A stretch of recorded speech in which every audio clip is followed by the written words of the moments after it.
반갑습니다. 장구 박사입니다. 오늘 시장은 좀 어떠셨나요?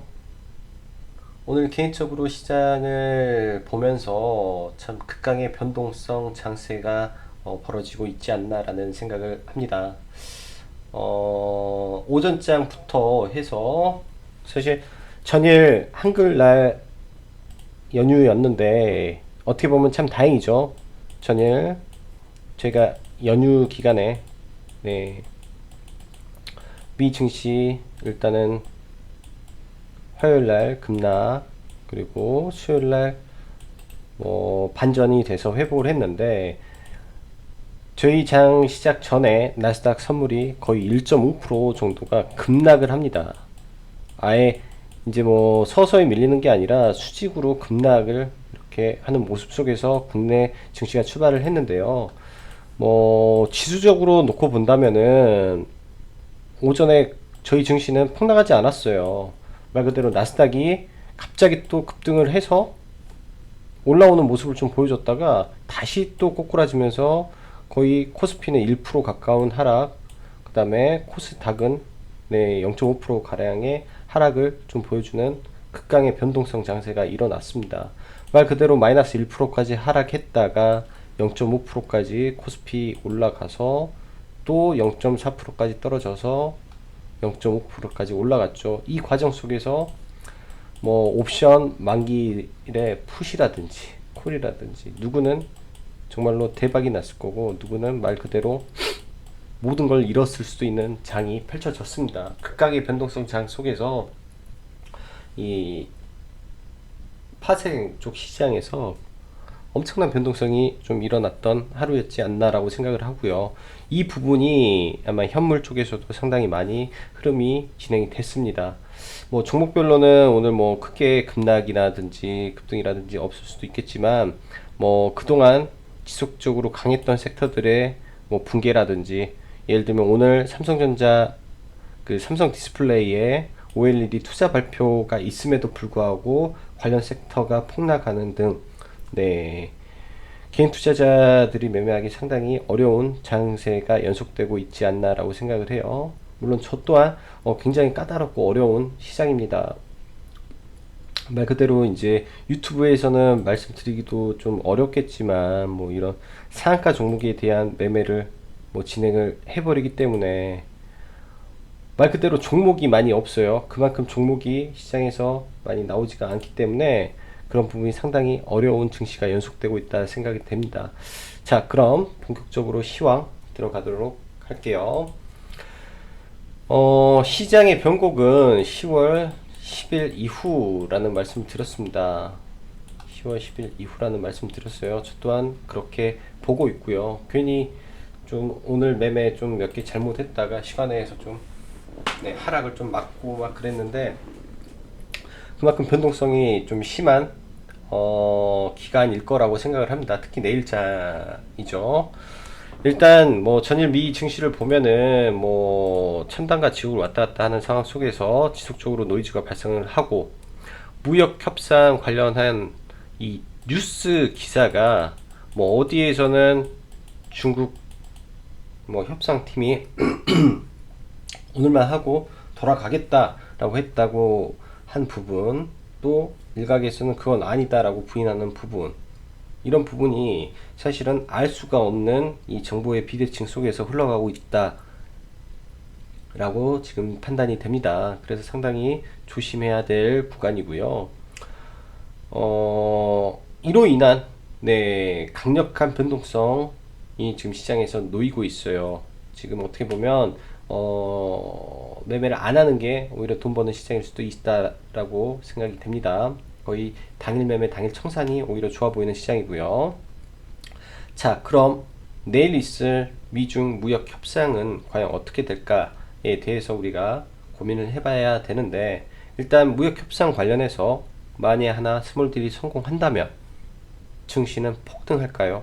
사실 그럴 확률이 굉장히 낮습니다. 반대로 안 되면 급락을 할 수도 있어요. 급락을 뭐 지금 이제 그 안전판이라고 하는 거는 금리 인하에 대한 기대감인데, 이거는 일단은 시장에 나와 봐야 알 거라고 생각을 합니다. 이게 뭐 나와서 진짜 금리 인하에 대한 기대로 안 한다면, 네, 그렇게 안 된다면 가능한 부분이지만, 만약에 그런 게 아니라면, 금리 인하의 기대감에도 불구하고 하락한다면 그때는 정말로 조심을 해야 된다라고 생각이 돼서 10월 10일 이후의 시장을 뭐 보면서 대응해야 된다라고 생각이 되고, 삼성 디스플레이 13조 투자 관련해 오늘 발표가 얘네 공장에서 있었습니다. 문재인 대통령까지 동반해서 나왔지만 관련한 섹터는 전부 다 하락을 했죠. 기대감에 의한 상승이었어요. 기대감에 의한 상승이었고, 재료 노출에 의한 하락입니다. 그렇다면 이런 종목들이 다시 간다라는 것은 이로 인한 실적이 뒷받침이 돼야 된다라고 생각을 해요. 물론 OLED 섹터는 앞으로도 좋을 거라고 판단을 합니다. 근데 단기적으로는 가격 조정이 필요하기 때문에 오늘 오전 라이브 때도 절대 매수 금지라는 말씀을 드렸었어요. 이쪽은 제로 노출 확률이 높다라고 말씀드렸기 때문에 뭐 아무리 좋은 종목이어도 네, 시장에서 오늘은 인정을 안 해줬기 때문에 문제가 됐다라고 생각을 하고, 일단 내일 오늘 하락분을 얼마나 돌려주는지가 중요한 네, 섹터에 대한 변곡이지 않나라고 생각을 해요.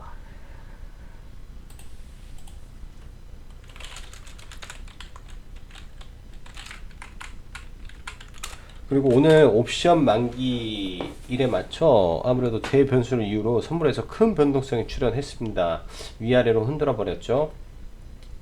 시장은 사실 엄청나게 많이 빠진 건 아니에요. 그런 것 같지는 않습니다. 근데 종목별 하락 폭이라든지 그런 체감 지수는 제가 봤을 때 지속적으로 시장이 힘든 장세가 연속되고 있는 것으로 저는 느껴지네요. 시장이.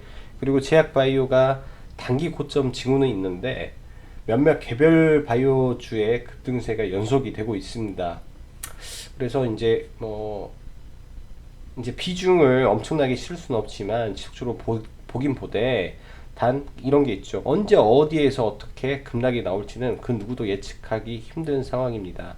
HLB의 경우 이미 굉장히 많이 올라와 있는 상황 속에서 기존에 뭐 위에서 물려있던 사람은 이제 뭐 하락률이 상당 부분 축소가 되었을 것이고요.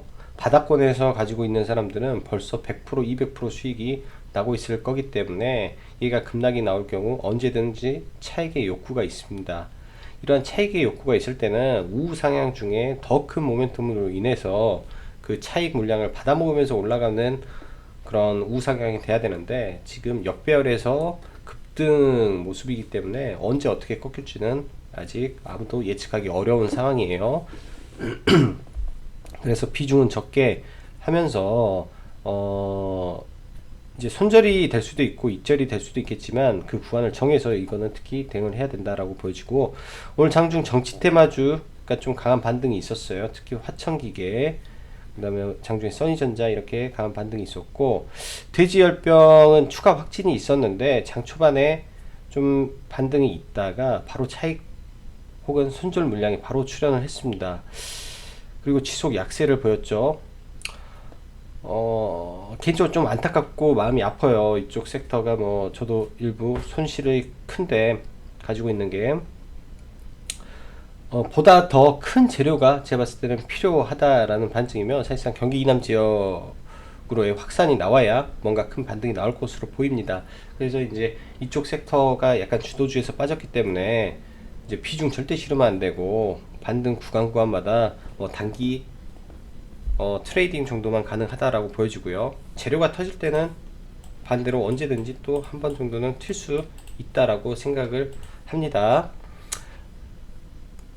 다음으로 오늘 밤 무역 고위급 협상이 시작되는데, 이제 다음 주에 부과가 되는 10월 15일 날 미국이 중국에 추가 관세를 부과하는 부분에 대해서 연장이 되냐, 이게 철회되냐, 이 기로에 서 있다라고 보여져요. 그리고 10월 AI 로드맵 발표는 여전히 유효하기 때문에 관련주 체킹 하시면서 보시고, 내일 제약바이오 중에 좀 중요한 거는 이 코오롱 티슈진 상장 폐지 여부가 결정이 납니다. 이로 인해서 장막판 이제 코오롱 생명과학이 상한가도 한번 들어가는 모습을 보였고요. 그래서 이게 뭐 좋은 결과가 나올까라는 거에 대한 기대보다는 이런 게 있다라고 생각을 하고 대응하는 게 좋겠다라고 생각을 합니다. 자, 그럼 바로 종목 보면서 넘어갈게요. 수급 먼저 볼게요. 어제는 시장이 프로그램이 원웨이 장세였는데 오늘 원웨이 하락입니다. 그래서 뭐 수급 매매는 오늘 당연히 한 사람들은 거의 없었을 거라고 생각을 하고 그 구간이 너무 짧았다라고 보여줘요. 그리고 코스피도 오늘 매도세가 좀 강했죠. 대신 연기금이 코스피는 받아주는데 코스닥은 누구 하나 버팀목이 없다라는 게 좀 안타깝습니다. 어제 외인들이 2천억 매수하고 오늘 900억 매도죠. 연속적으로 매도가 나올 수도 있어요. 그래서 그 부분 체크하면서 봐야 되고, 연속적인 매도가 나온다면 제약바이오가 그때는 또 위험할 수가 있습니다. 자, 지수 보면서 뭐 일단 해외 지수 한번 보고 넘어가죠.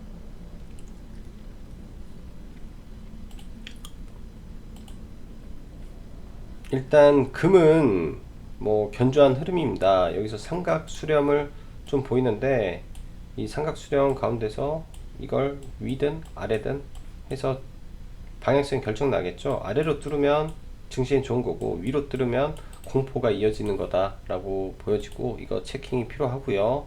그리고 반도체 관련해서 약간의 아일랜드 갭이 지금 발생해 있습니다.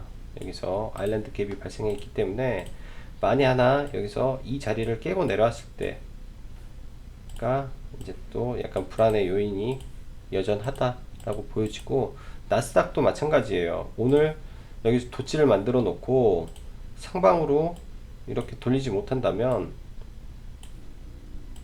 이제 이런 부분이죠. 이게 이렇게 된다면 이걸 또 깨고 내려오는 수가 생깁니다. 그래서 국내 증시도 주의해서 봐야 되는 이유가 여기 있다 라고 다시 말씀드릴게요.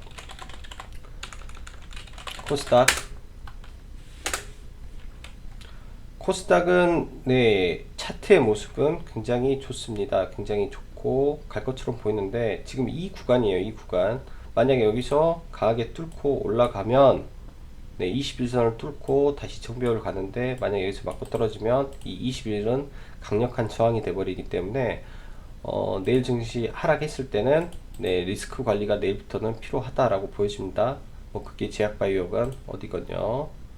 이 구간이에요. 이 구간 여기서 꺾이면 21선 맞고 저항의 구간에 돌입을 하는 역배열 구간이 돼버립니다.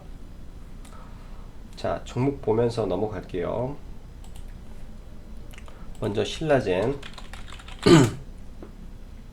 신라젠이 어제 검찰 관련해서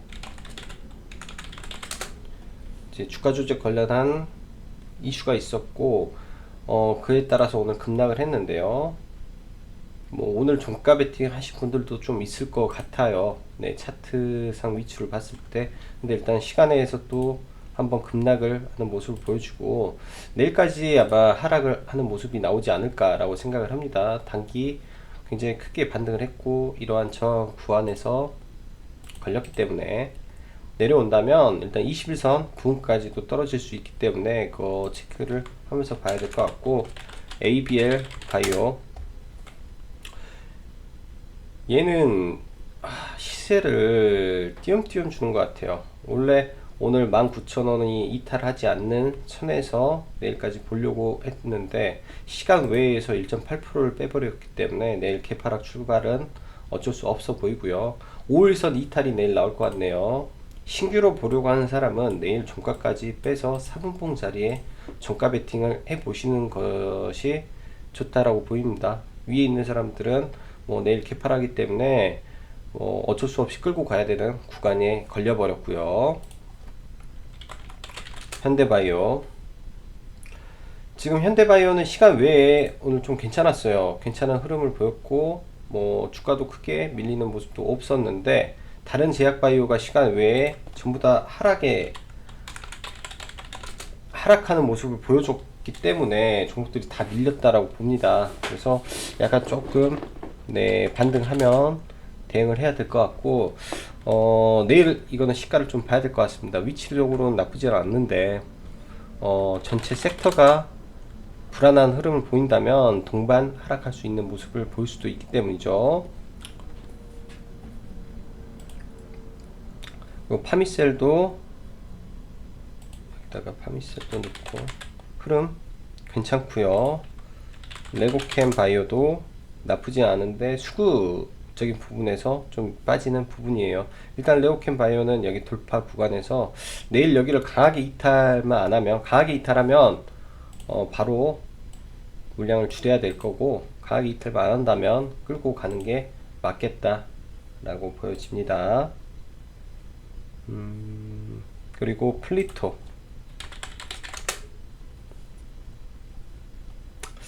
시세를 시원하게 뽑아줄 만도 한데 좀 아직 안 뽑아주네요. 오늘 AI 관련해서 줌 인터넷이 먼저 좀 치고 나왔고요. 그 다음에 오픈베이스 좀 괜찮게 갔고, 링크 제니시스가 이렇게 흘러갔죠. 아직은 이쪽 섹터 살아있다라고 보면서 대응해야 되지 않나라고 보여집니다. 그래서 지속 관심 갖고 보시고요.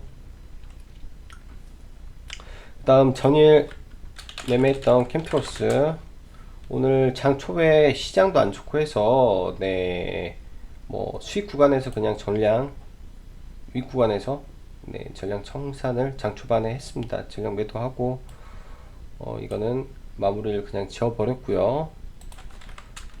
그 다음에 램 테크놀로지 아직 죽진 않았으니까 이런 구간일 겁니다. 여기 하단 라인에 다시 오면 한 번 더 반등하는 모습 보여줄 거예요. 예를 들면 5성 첨단 소재 같은 종목처럼 여기 띄워놓고 다시 눌릴 때 이런 구간 재공략 하면 이런 구간에서는 반등이 이렇게 또 한번 나올 수 있는 구간입니다. 그래서 이런 구간이 램테크놀로지다 라고 보여주고, 오늘 자율주행은 대성 엘텍이 좀 약반등 정도가 나왔어요. 자율주행 쪽에서 현대차가 미국에 또 다른 투자를 더 한다라는 기사가 있었기 때문에 한 번 더 나왔고요. 그래서 코리아 FT 그 다음에 대성 엘텍 관심을 보는데, 지금 상황에서는 대성 엘텍이 차트 모양은 더 좋네요. 라닉스도 한번 볼까? 라닉스는 별로고. 자, 그리고 테스, 뉴트리, 키스트. 테스는 어제 잡아서 끌고 갔어야 됐는데 조금 아쉽고, OLED가 아니라 반도체 장비이기 때문에, 그리고 얘가 5일선을 타버렸어요. 완전 견조한 흐름으로 상승할 것 같아서 장중에 급락 흐름이 나오면 하단에서 잡아서 끌고 가면 될 것 같아요. 이런 거는 뉴트리,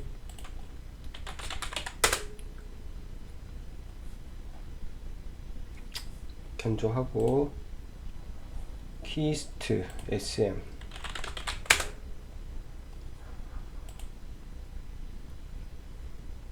SM은 기관 수급이 지속적으로 연속이 되고 있네요. 키스트, 키스트 방향 괜찮은데 일단은 강한 돌파가 없었기 때문에 당분간은 조금 소강 상태에 들어갈 것 같고, 인트로메딕스 매매를 못했어요. 제가 제 스스로는 관심 종목에 넣어놓고 오늘 매매를 못했네요. 오늘 오전부터 강한 수급이 들어왔는데 체크가 안 돼서 좀 매매를 못한 것 같습니다. 인트로매틱 얘는 단기 고점을 쳤네요. 쳐서 오늘 매도가 됐어야 되는 종목 같습니다. 썬데이토즈